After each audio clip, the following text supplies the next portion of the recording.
So just to let you know, I'll give you an example. If you go in front of the Osceola courthouse, you still got this big ass tree out there. And that tree's been there for a long time. So you know what they used to do with that tree.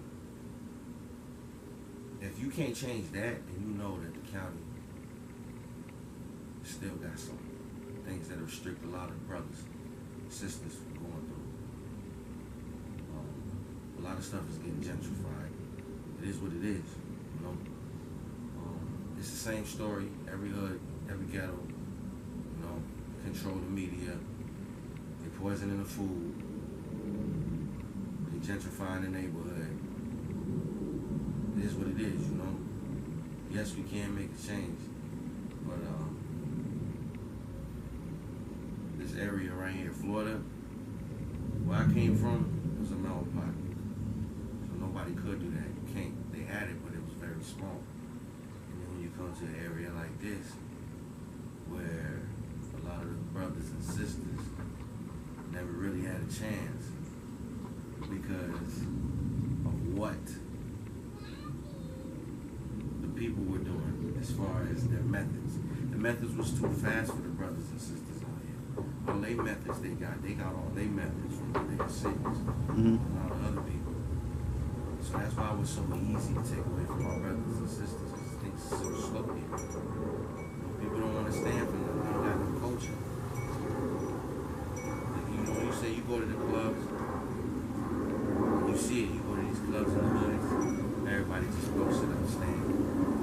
Anywhere else, you go to New York, you go to Boston, and you got people standing up, but you got people out there having a good time. You know, here, it's not like that. Majority of the dance floor, people just standing and thugged out.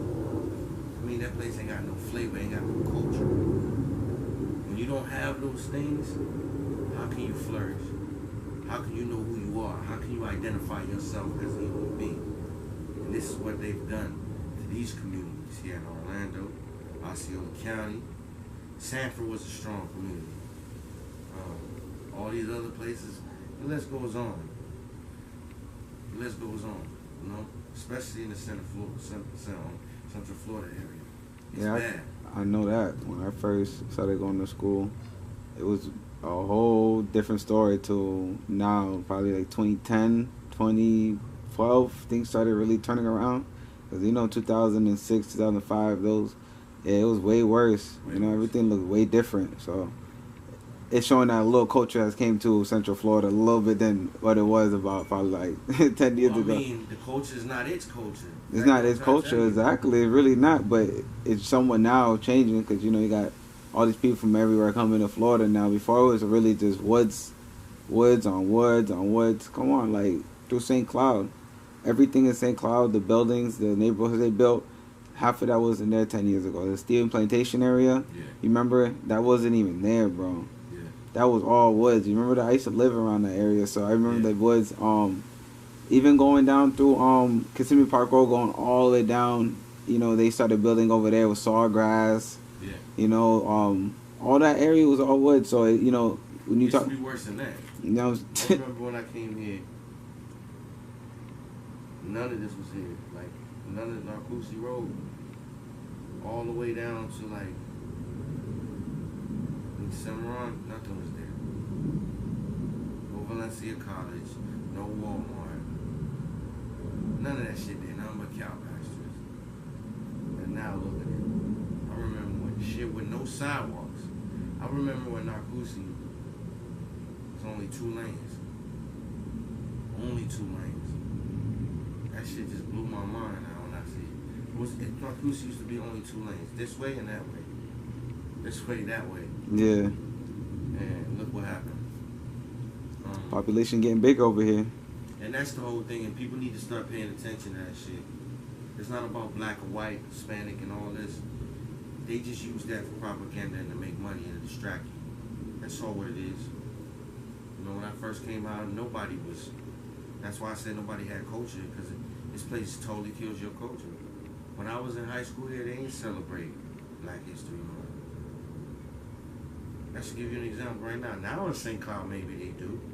But when I went to St. Cloud,